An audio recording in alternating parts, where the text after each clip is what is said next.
Olá, todos sabem que o Iracema Digital é uma entidade sem fins lucrativos formada por empresários, agentes de governo, pesquisadores, professores na área de telecomunicações, tecnologia da informação no estado do Ceará. O Iracema Digital não poderia jamais ficar alheio a esse problema que aflige a humanidade, que aflige o Estado brasileiro. E, nesse contexto, juntos contra o coronavírus, o grupo gestor tem se reunido sistematicamente, tomado uma série de decisões, de ações. E uma dessas iniciativas vocês vão ver agora. É a primeira de um grupo de ações que deverão ser desencadeadas pelo grupo gestor do Iracema Digital. Essa primeira iniciativa tem a coordenação do nosso parceiro e amigo, o empresário Estênio Lima.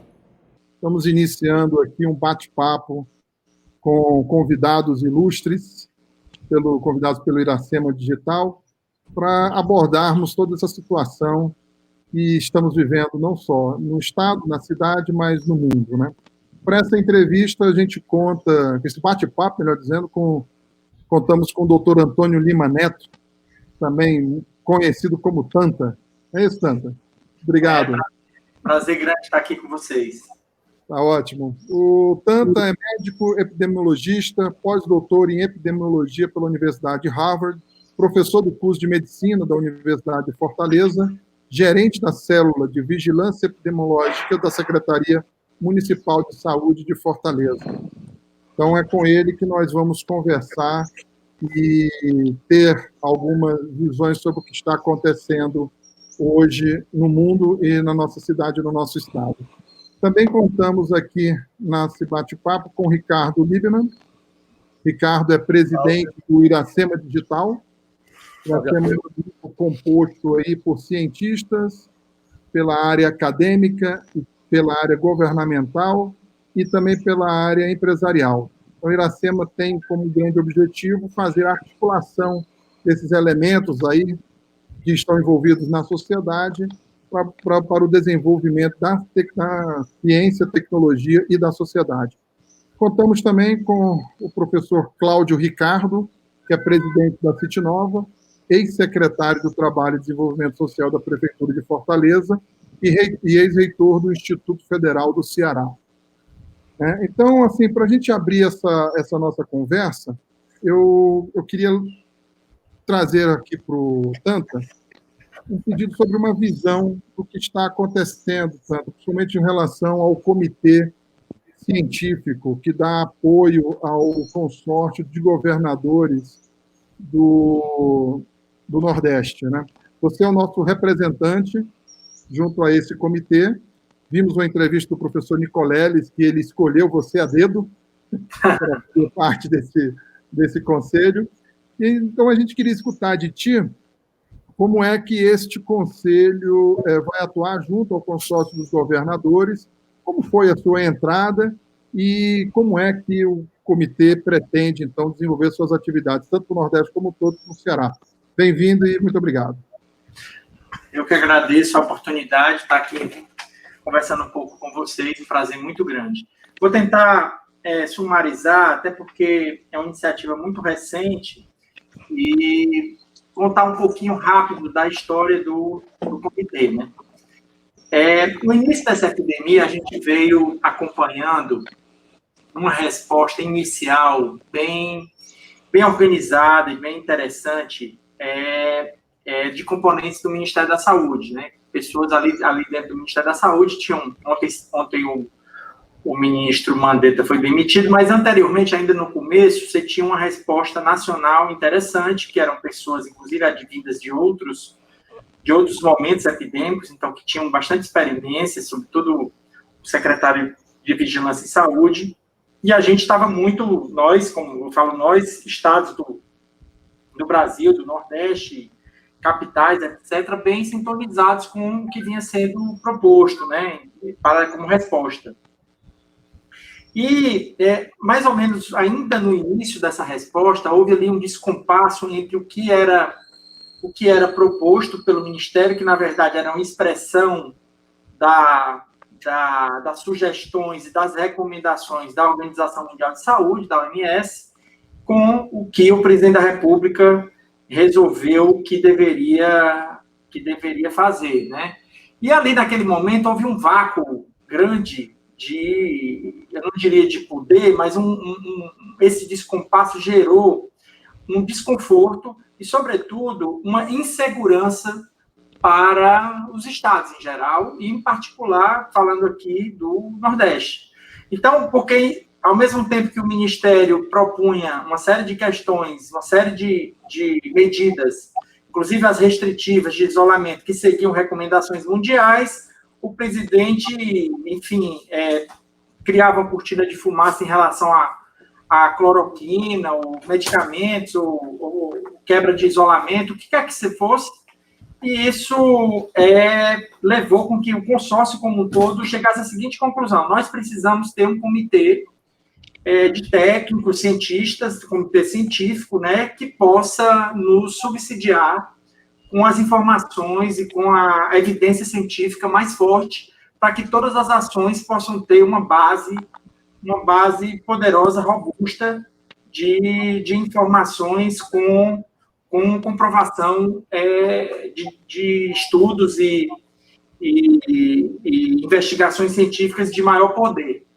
Então, foi a partir daí que o consórcio, eu acho, chegou a essa conclusão, e que o comitê foi formado inicialmente por iniciativa também muito importante do governo da Bahia, através do governador Rui Costa, entrou em contato com todos os governadores, e eles acharam que era interessante a criação desse comitê. Esse comitê, ele foi criado e cada governador indicou um participante.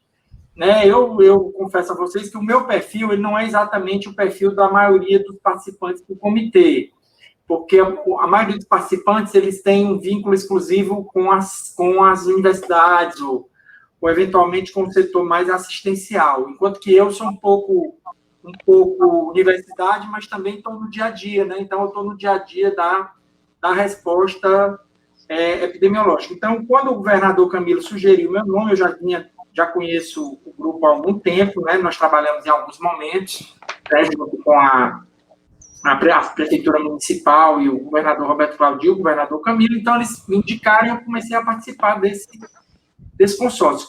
Quais eram os principais desafios iniciais? Era, sobretudo, a questão de quais eram os desafios e o que é que esse consórcio sugeria. E os desafios eram aqueles que vocês conhecem: a construção de protocolo terapêutico, a questão dos equipamentos de proteção individual, o que é que se recomendava sobre máscaras, o que era evidência, o que não era, protocolo terapêutico, quando iniciar a cloroquina, se combinar com antibiótico. Estou citando aqui alguns temas, que eram vários, né? Modelos de predição, em que momento esse isolamento deve acabar, se deve continuar, por que deve continuar, quais os critérios que devem ser utilizados para a interrupção do isolamento, de que maneira, né, se deve ser gradual, se deve ser súbito. Então, esse comitê passou a se reunir, e o último boletim foi emitido, inclusive, hoje pela manhã, boletim número 4, em que você tem ali uma série de recomendações muito cifradas, muito objetivas, e que inclui também a questão do aplicativo, né, para entender um pouco a mobilidade das pessoas e combinar esse aplicativo, que é o aplicativo sugerido pelo Comitê Monitora, que foi um aplicativo desenvolvido pelo Centro de Processamento de Dados da Bahia, que é um centro de processamento que é vinculado à universidade, mas tem um caráter mais de organização social,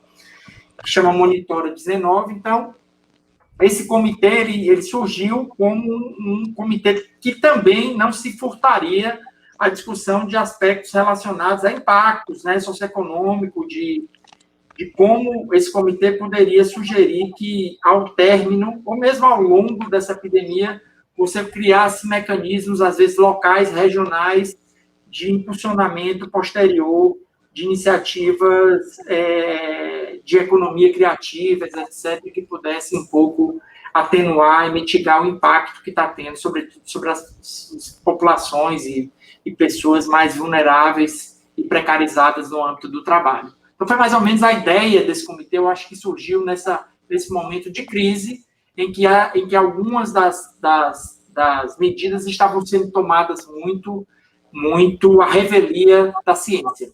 Isso veio desde o movimento da administração Trump nos Estados Unidos, que depois mudou, mas que no início também tentou fazer algo assim. e que chegou aqui até o governo Bolsonaro, e que, nesse momento, os governadores ganharam muito protagonismo, né? Ainda ontem mesmo, também foi decidido isso nos Estados Unidos, os governadores vão ter a autonomia de decidir sobre as suas regras de restrição e de isolamento, como aqui no Brasil também o Supremo Tribunal Federal deu esse direito aos governadores. Então, acho que foi mais ou menos assim, para a gente começar a conversa, foi mais ou menos essa a ideia inicial da criação desse comitê. Legal. É bom que agora a gente fica situado, né, e tendo a visão do que esse comitê está auxiliando os governadores na tomada de decisão. A gente já lê os boletins, vê que todo dia está sendo lançado uma coisa nova, tem subcomitês, tem umas 6 ou 7 comitês, não é isso? Isso. Bem legal. Bem, pegando agora essa entrada, eu vou convidar aqui o Ricardo Libman, né, como presidente do grupo Iracema Digital, para trazer uma abordagem aí em cima desse cenário que a gente tem. Ricardo, bom dia. Bom dia a todos, bom dia, Tanta. Obrigado pela sua disponibilidade e interesse em participar. Eu queria colocar que o Instituto Iracema Digital, ele tem como objetivo a articulação, a colaboração na articulação entre os diversos setores, a academia, os cientistas, o governo, as empresas, organizações sociais, para o propósito de avançar no desenvolvimento científico, econômico, social do Estado do Ceará. Esse é o nosso objetivo, né? E, como um comitê, nós temos um grupo de mais de 250 pessoas, onde participam também representantes desses diversos organismos, né? Então, temos um grupo de cientistas que, desde o começo, foram formar a base do Instituto Iracema Digital, que achávamos que era hora da ciência ser maior protagonista no desenvolvimento econômico e social do Estado do Ceará, pelas outras mudanças, né, que estavam havendo na sociedade, ameaças e oportunidades trazidas pela tecnologia da informação, com a inteligência artificial e diversas outras, o 5G, uma série de outras tecnologias que estão sendo desenvolvidas e que impactarão certamente a sociedade. Acontecido esse triste fenômeno da pandemia do Covid, a gente quer lhe perguntar o que é que um grupo de cientistas também, de empresas e governos, membros do governo, pode fazer para colaborar e participar ativamente de iniciativas que sejam propostas pelo comitê científico do coisa. E complementando esta pergunta, perguntar se esse comitê científico que hoje foca na pandemia, ele deverá persistir como um comitê que apoie, naturalmente, mudando e ampliando o escopo dele para outras atividades da ciência, tá certo? Não só da saúde, depois de transposta essa primeira fase, porque acho que vão ter várias fases, da pandemia do Covid-19. Bom, interessante a pergunta. Obrigado, querido Ricardo. Vamos tentar ser aqui sucinto. Quando o comitê foi criado, ele foi criado num ambiente, né, como vocês imaginam, de emergência epidemiológica, né? Existem modelos para todo gosto atualmente, modelos extremamente pessimistas, modelos que não são tão pessimistas, enfim, dos impactos da epidemia, que são tanto em relação aos impactos diretos, né, número de mortes, hospitalizações, etc., como também nos impactos socioeconômicos, tempo em que levará a sociedade para se reerguer socioeconomicamente, produção de desemprego, né, e aumento da pobreza, etc. Então, nessa atmosfera de emergência, se discutiu ainda de maneira muito assim, en passant, muito superficial, a possibilidade de persistência do comitê mesmo depois da pandemia. Esse comitê ele poderia, a partir da criação dos grupos de trabalho, ele ter um escopo ampliado, esse escopo deveria possivelmente, né, estou aqui um pouco especulando, né, um pouco especulativo, ele poderia ser composto, inclusive, por outros cientistas não de caráter necessariamente vinculado à questão da epidemia em si, mas cientistas sociais, né, economistas, que pudessem um pouco assessorar iniciativas governamentais de recuperação econômica e social. Isso aí, com certeza, isso foi discutido um pouco, mas muito ainda, de maneira embrionária, essa possibilidade de manutenção desse grupo, né? E em relação ao como ajudar, né? Isso é um tema extremamente relevante hoje. Acho que o Stênio falou no início sobre o amanhã, né? O que é o amanhã? O que é o amanhã pós-pandemia, pós-epidemia, né? Eu acho que a gente poderia tentar imaginar o seguinte: atualmente você tem uma série de atores que têm tentado e têm conseguido, enfim, ajudar sobre mais diversos aspectos, né? Tanto aspecto tecnológico, você tem empresas que têm se movimentado na criação de ótimos aplicativos, uso de inteligência artificial em alguns temas essenciais para esse momento de resposta e tudo, mas eu acho que existe também uma vinculação muito grande do que é que vai ser, assim, de que o hoje ele está muito estreitamente ligado ao amanhã. O hoje vai determinar o amanhã. E eu acho que esse é o momento central da gente tentar atenuar esses efeitos, né? E, ao mesmo tempo, projetar iniciativas para o futuro. Porque o que é que eu vejo hoje? Eu vejo assim, a gente está num momento tão crucial da epidemia em alguns lugares, particularmente aqui no Ceará, que, para vocês terem uma ideia, a questão central hoje do Ceará é conseguir respirador, que é para você fazer com qualidade ventilação mecânica de paciente grave. Né? Isso aconteceu na Itália, isso aconteceu na Espanha, isso aconteceu em vários lugares. Uma questão que a gente hoje poderia atenuar muito a perspectiva da mortalidade seria respirador. Então, por exemplo, subitamente, a gente descobriu que a gente não fabrica respirador. Então, algumas universidades estão se movimentando, se eu não estou enganado, na Universidade de Alagoas, por exemplo, já está começando a testar um protótipo de um respirador, etc., mas no meio da epidemia. Então, eu acho que uma das questões que a gente deveria aprender quando a gente acabar aqui, quando a gente acabar esse momento, é, por exemplo, por que o Brasil não fabrica máscara cirúrgica? Máscara cirúrgica é o básico. A gente não fabrica máscara, a gente importa da China a nossa máscara cirúrgica, mas aquela máscara fininha. Não estou falando da máscara N95, não. Estou falando do básico. Nós não produzimos no país nada do básico para responder a uma epidemia. Como é possível isso estar acontecendo? Como é possível a gente ter que falar de produzir respirador com impressora 3D? A gente não produz um respirador, não é uma tecnologia complexa. Ao contrário, é simples. Nós estamos aqui, antes dessa reunião com vocês, a gente estava falando aqui de aluguel de respirador, que a gente não pode alugar um respirador porque estavam cobrando R$85 mil por mês para alugar respirador. Aluguel, que você ia devolver o respirador, que custa normalmente R$35 mil.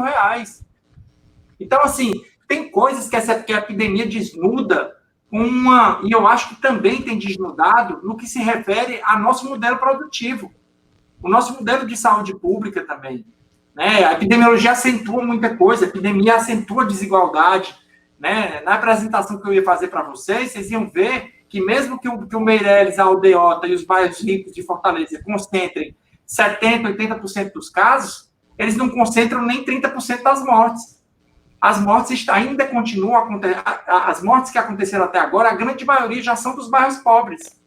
Então, o que é que eu vejo? Eu vejo quando eu projeto essa questão da tecnologia, eu projeto da qualidade da informação, da coisa do 5G, que o Ricardo mencionou, uma série de coisas, mas eu acho que essa epidemia também desnudou a nossa fragilidade do nosso modelo econômico, porque nós não somos capazes de prover o básico do básico da saúde pública. Então, eu acho que é hora da gente voltar a olhar com carinho para o SUS, por exemplo. Né? Você vê o NHS lá o sistema público inglês, que eu, por exemplo, já fui cliente lá, já tive, quando eu fiz mestrado na Inglaterra, tive um problema e fui atendido. Não fui bem atendido, mas fui atendido por um sistema público que tinha uma fila que não podia fazer tudo ao mesmo tempo, mas que era universal. E está aí o Boris Johnson hoje, que é do partido do Labour, do partido conservador, do Labour não, desculpa, do Tories, partido conservador inglês, tecendo as maiores loas possíveis ao sistema público. E nós estamos, o nosso SUS, constantemente subvalorizado por todos os entes possíveis, em vez de ver o que está acontecendo. O SUS, por sua capilaridade, por sua capacidade de resposta com todas as suas fragilidades, foi capaz de responder 1000 vezes melhor do que os Estados Unidos, por exemplo, que não tem sistema de saúde público e que não está sabendo o que fazer com a epidemia. Agora que está tentando ver se encontra, se testa um pouco mais, etc. Então, o que eu acho? Eu acho que quando eu penso na economia, além da questão digital, da melhoria de sistemas, eu penso que essa epidemia também serviu para mostrar como a gente é frágil no nosso modelo produtivo e como a gente deveria ser capaz de valorizar muito mais o nosso sistema público, que é quem realmente tem resolvido as questões. Com certeza, né? Excelente. Com certeza, né, tanto acho que é num momento como esse que vários pensares, desnuda-se várias coisas, né, e traz a possibilidade de se pensar de forma diferente, né. Bem, eu vou convidar agora o Cláudio, né, Cláudio Ricardo, aí, com toda a sua experiência à frente, não só da área acadêmica, mas também de Secretaria de Trabalho e Desenvolvimento Social, para fazer uma abordagem, uma pergunta aí sobre toda essa situação para a gente. Cláudio, por favor. Bom dia.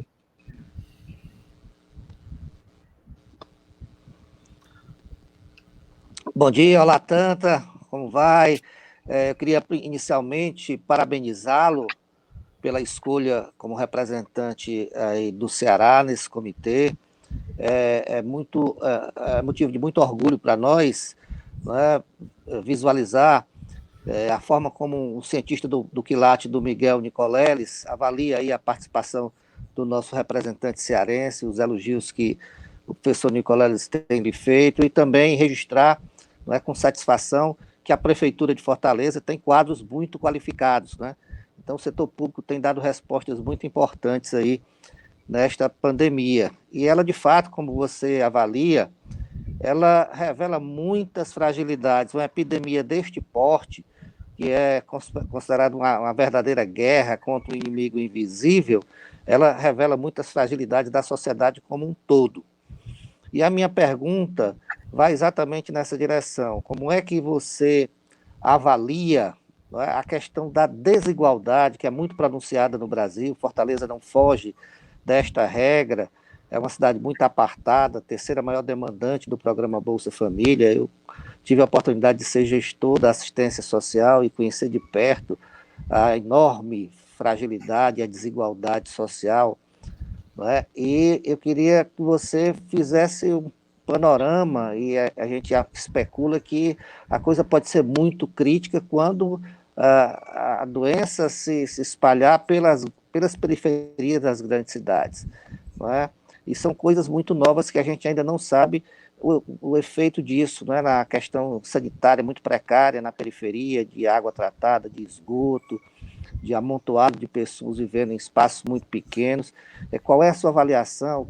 Como é que você vê? Qual é a sua preocupação com relação a uma possível disseminação forte da doença na periferia das grandes cidades e, naturalmente, na periferia de Fortaleza? Olá, Cláudio. Muito bom falar com você. Obrigado aí pelas palavras também elogiosas. Prazer falar com você. E sobretudo, sobre esse tema, né? Esse é um tema que a gente trabalha há algum tempo, né? A gente trabalha há muito tempo aqui com geocodificação de agravos.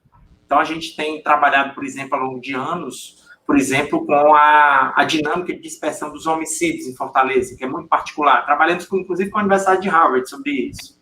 Trabalhamos também com a dinâmica de dispersão das arboviroses, né? Dengue, zika, chikungunya, com a dispersão da tuberculose, modelos de dispersão que quase sempre tem a determinação social como a sua principal característica. Agora nós estamos falando de uma doença, né, que tem uma transmissão por via respiratória, uma transmissão, é um vírus de alta transmissibilidade e que teve uma um epicentro muito bem definido aqui na região central e agora está se dispersando, como eu mencionei antes, para algumas áreas que são áreas de muita preocupação constante aqui de Fortaleza. E eu acho que, se os senhores estiverem acompanhando, isso está acontecendo no Brasil inteiro, né? Em São Paulo também, em Braslândia, nas áreas mais... O vírus está chegando agora às áreas mais adensadas, às áreas mais vulneráveis. Isso também está acontecendo aqui em Fortaleza, exatamente nesse momento. Então, eu acho que o Stênio também mencionou como é difícil, por exemplo, você fazer o isolamento num bairro que tem, por exemplo, aproximadamente 15, 20 mil, mais de 20 mil pessoas por quilômetro quadrado, que tem 7 pessoas moradoras por domicílio. Como é que você vai fazer isolamento social de um paciente confirmado numa situação como essa? É difícil, muito difícil. A gente teve foi muito feliz, eu acho, a decretação, que foi quase simultânea no Nordeste inteiro, das medidas de distanciamento social do decreto do governador dia 20 de março, nós poderíamos estar numa situação bem pior hoje, mas, de toda maneira, vocês acompanharam que realmente Fortaleza, a dispersão foi precoce, né, em relação ao resto do Nordeste. Nós tivemos alguns eventos que foram muito importantes para isso, desde a questão do hub, né, muito fluxo de passageiros internacional, até eventos sociais ocorridos na Bahia, até mesmo aqui, que produziam um número grande de casos, e combinado com a sazonalidade das doenças respiratórias que acontece mesmo antes aqui na área do Ceará, na área do Amazonas, da Amazônia, né? Você está acompanhando aí o drama, né, do Amazonas, do Amapá, junto com o Ceará e Pernambuco, que são os estados que normalmente têm maior número de casos ainda no início de março e chegando até abril. Bom, a questão para a periferia, o que a gente tem observado? O isolamento social, ele tem funcionado, inclusive a gente usa dados, viu, Ricardo? Inclusive dados digitais, produção de bancos de dados oriundos da ANC, que, por exemplo, calcula tráfego de veículos intrabairro, intracomunitário. Então, você vê ali, só ali, você vê um grande diferencial. As áreas, a percepção de risco é diferente conforme a doença acontece, claro.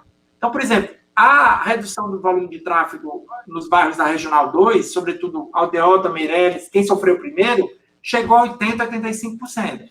A redução na Barra do Ceará, que infelizmente tem poucos casos, mas já tem 6 mortes, ela é muito menor. Ela não chega, às vezes, a 45%.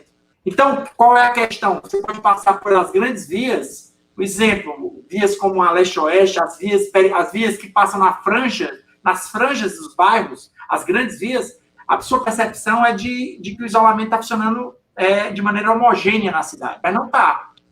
Dentro das comunidades, as pessoas estão tendo que fazer coisas para... Inclusive, isso fala muito da necessidade da sobrevivência também. Então, além do fato de que é muito difícil estar isolado numa casa que muitas vezes não tem janela, né, eu fiz um trabalho sobre dengue, por exemplo, que 45% das casas que eu visitei não tinham janela. Então, essas são casas que, enfim, é muito difícil arejar, é muito difícil isolar. Então, o que é que a gente está pensando, viu, Cláudio? O que a gente está pensando para reduzir o impacto é, número 1, expandir o acesso. Né? Amanhã, segunda-feira, começa a funcionar o Hospital do PV. Né? A gente já abriu mais 50 leitos de UTI na JF. O Leonardo da Vinci, o Estado arrendou, e já, junto com o Hospital Batista, também está aumentando leitos. Número 1 é isso, porque o paciente com Covid, ele precisa, eventualmente, ter acesso a um leito ou de internação normal, para oxigênio, ou um leito de UTI com intubação, ventilação mecânica. Então, a primeira questão é essa, você precisa dar esse acesso para o paciente que fica grave, né? Sua maioria são pacientes idosos ou com comorbidade. A segunda coisa é que eu julgo que a gente tem que ser capaz de diminuir o fluxo intracomunitário. A gente entende, evidentemente, todas as dificuldades que eu mencionei antes, mas se a gente continuar com isolamento baixo intracomunitário, você começa num bairro muito adensado, com poucos casos, e em dias, às vezes em horas, você produz um índice de reprodutibilidade, né, de 3, 4, 5. O que significa isso? Que um caso transmite para 5 pessoas. Então, é isso que a gente tem tentado, a gente está criando essas patrulhas comunitárias, com orientação, com tentativa de, pelo menos, evitar aglomeração nesses bairros, né? E isso, alguns aplicativos, eu não sei se o Ricardo já conhece algum, foram até bloqueados recentemente pelo presidente da República, mas que ele procuraria, os aplicativos procurariam também, a partir da confirmação do caso, compreender o movimento do paciente que pode transmitir com mais facilidade. Por enquanto, isso ainda não é possível, nós não temos um aplicativo com essa capacidade, e as pessoas que moram nesses assentamentos mais precários, às vezes não têm esse hábito de uso de aplicativo. Mas isso seria uma coisa fundamental, porque ao invés disso, nós estamos dependendo de visitação de agente de saúde, nós estamos dependendo de fluxo dentro do espaço, que se torna muito difícil, até porque você precisa de oferecer os EPIs, né, máscara, etc. Então, nossa maior preocupação é essa, e o que a gente tem tentado muito, Cláudio, é combinar essas duas coisas com algum tipo de iniciativa, como você foi secretário, que produza renda, de alguma forma. Por enquanto, nós ainda estamos na confecção de máscaras têxteis, né, que o Estado e o município estão adquirindo, eu acho que mais de 1 milhão de máscaras têxteis combinados com cooperativas. Mas é muito pouco, eu sei que é muito pouco. Eu acho que talvez outras ideias pudessem ser pensadas. Perfeito, o desafio vai aí para todas as esferas e todos os elementos da sociedade para a gente sair desse problema de hoje, né, cuidar do que está acontecendo hoje e conseguir enxergar um amanhã, né? Nós já estamos aqui perto do horário definido, né? E aí eu queria convidar o Ricardo e mais o Cláudio para mais uma pergunta assim, de um espectro mais direto, para a gente ficar dentro aí da janela de tempo. Com certeza, daqui a pouco o prefeito já está batendo na porta aí, chamando ele alguma coisa. Ricardo, por favor. Tanta gente percebe que nós, mais ou menos, sabemos o que temos para fazer, o que devemos fazer. A ciência e as nossas autoridades sabem muito bem o que tem que fazer, certo? O problema é o tempo, é recurso, né? E tem um problema que eu queria perguntar a você, pelo seu profundo conhecimento do sistema de saúde SUS, com a sua função tripartite, né? Federal, estadual e municipal, que é um sistema complexo, mas que funciona muito bem, tá certo? E hoje nós presenciamos a mudança de um ministro, certo? Um ministro que vai passar a receber uma orientação maior, uma proximidade muito maior com o presidente, tá certo? De certa forma, alguns poderes do Ministério e do governo federal foram restritos quando se transferiu, através de medidas do STF e da própria Câmara, a um poder de decisão maior entre os governadores e prefeitos, tá certo? A minha pergunta é que danos o ministro, muito alinhado com as ideias do presidente, tá certo? Podem trazer para o tratamento dessa pandemia, para o equacionamento e a minimização dos danos da pandemia. Bom, excelente pergunta para a gente finalizar, né, Ricardo? Assim, tem algumas questões que, de fato, como eu mencionei no início, a gente tentou se proteger. Eu acho que os governos municipais e estaduais hoje, eles têm seus próprios mecanismos, né, jurídicos, institucionais, de tomar as grandes decisões, que são decisões de caráter mais amplo, né? Um exemplo são as medidas de decretamento de distanciamento social e etc. Isso aí eu acho que a troca de ministro não influencia. No entanto, influencia a política como um todo. E isso envolve, inclusive, desde questões básicas, como a questão de priorização, né? Priorização de ações, priorização de de recursos para determinadas áreas, etc., né? Isso daí já influencia. Uma outra questão que é muito séria com essa troca, no meu entender, é a questão da troca da equipe, muito mais do que a do próprio ministro. A equipe era muito qualificada, a equipe que estava lá, sobretudo a Secretaria de Vigilância em Saúde. É uma equipe que eu conheço pessoalmente, uma equipe que respondeu, por exemplo, aquela equipe foi a equipe, sobretudo o Anderson Oliveira, foi a equipe que respondeu à questão do Zika vírus, que foi a equipe que foi capaz de convencer o CDC de Atlanta e a própria OMS de que havia uma relação entre a infecção pelo Zika e a microcefalia. Então, é uma equipe muito experiente e é uma equipe que tinha muita confiança dos estados e municípios para seguirem recomendações. Então, por exemplo, se você me perguntar qual é o dano, tem danos vários. Primeiro, informação, Ricardo. Não sou só eu que tenho esse receio. Muitas pessoas no Brasil têm se manifestado com receio de que a gente piore muito a nossa informação. Porque se aquele grupo sair em peso, eu não sei como vai ficar a qualidade da informação em relação à pandemia. Não sei. Pode até se manter, mas eu não tenho certeza. Né? Eu acho que esse é um tema... Porque sem informação você não toma boa decisão. E eu acho que o prejuízo... Algumas pessoas falam, espero que não aconteça, né? Eu estou aqui especulativamente, algumas pessoas falam em apagão da informação. Porque aquelas pessoas que estavam lá, eles conhecem bem os sistemas. Eu não sei se os que chegarão... É claro que tem uma base de funcionários, né, de carreira que tocam os sistemas, mas tem algumas decisões que são muito particulares e que só com a experiência você tem. Então, esse é um tema que eu acho que preocupa. O outro, certamente, é a velocidade de modificação, a velocidade com que o governo vai responder a recomendações da Organização Mundial de Saúde. Não só a velocidade, mas se vai responder. Né? Ontem, pouca gente deu importância ao que aconteceu ontem, mas ontem os Estados Unidos retirou o apoio financeiro que dá ao OMS anualmente. Uma coisa inédita, isso nunca tinha acontecido. Por conta de uma rusga que envolvia a China, etc.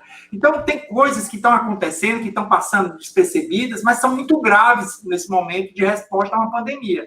Então, se você me perguntasse o que você mais teme, eu temo que mude as grandes diretrizes, porque mesmo com os governadores podendo ter a capacidade de manter algumas dessas medidas, eles podem ser estrangulados economicamente. Isso é muito ruim, né? Se você tiver uma visão institucional nacional em direção contrária. Né? Isso pode se ramificar para diversas ações. E a segunda é essa questão da informação, da qualidade, da acurácia e da confiabilidade da informação que vai ser repassada. Excelente resposta. Perfeito, obrigado. Tanta, eu vou pedir para dar uma esticadinha só para mais uma pergunta do Cláudio, que eu acho que ele tem um assunto muito importante para a gente olhar um pouco para o futuro de tão importante que é a nossa ciência, né, Cláudio? Vamos lá, Cláudio.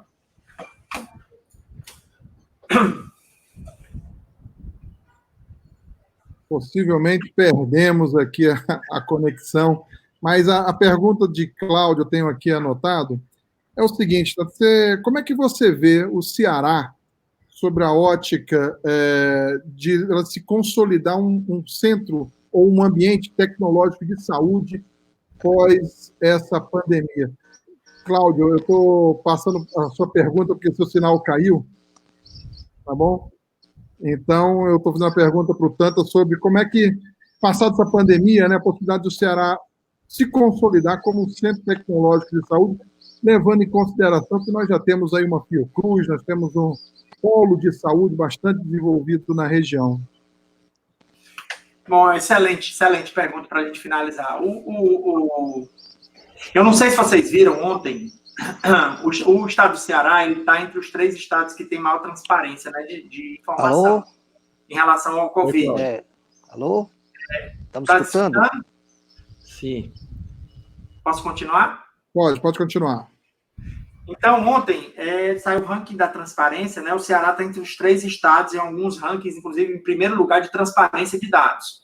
E eu queria até, claro, concordar com você com o seguinte: hoje nós temos a melhor plataforma digital de integração de dados do Brasil, que é o IntegraSUS, que foi uma plataforma digital que ainda que tem alguns problemas, mas que está, de fato, de fato, melhorando a cada dia, que integra todos os dados oficiais de todos os sistemas nacionais. Né? Isso é uma coisa que ficou muito patente nessa epidemia. A segunda, a capacidade, por exemplo, do município de Fortaleza tem hoje em algumas áreas. Né? O município de Fortaleza, por exemplo, tem prontuário eletrônico há muito tempo nas unidades básicas de Fortaleza, todas. Né? Isso daí é uma coisa que pouquíssimas capitais têm, por exemplo.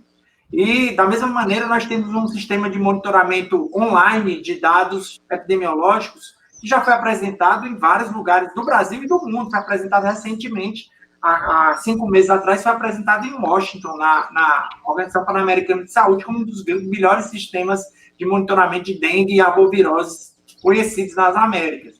Então, eu estou falando só da minha área, para vocês verem como tem muitas outras áreas que eu tenho certeza que o Ceará, enfim, os que não conhecem, né, cabe dizer que a tradição de vigilância epidemiológica, de atenção básica, a tradição de um sistema de saúde robusto e inovador, no estado do Ceará vem muito tempo, vem de longe, né, vem dos agentes de saúde ainda na década de 80, né, passando pelo PSF, Programa de Saúde da Família.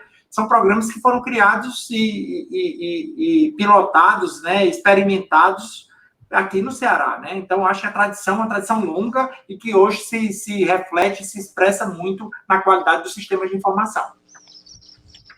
Ótimo, ótimo. Obrigado, Tanta. Acho que sua resposta deixa bem claro a possibilidade, todo com a da história, né? O Ceará não se mostra de hoje tendo instrumentos para poder ter destaque aí na ciência e área de saúde.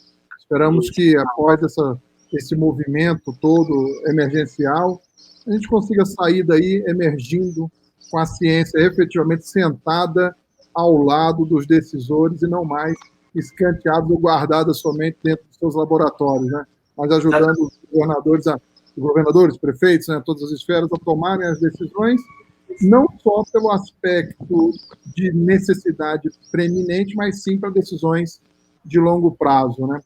Gente, interessante até dizer que esse comitê científico do Nordeste, ele já tem, inclusive, comitê científico do estado do Ceará e do município de Fortaleza também.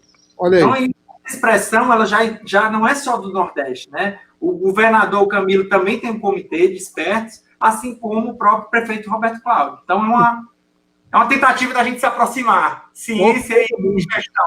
Então, acho que a gente já pode buscar aí para uma próxima entrevista representante desses comitês para que a gente leve aí, né, junto à sociedade.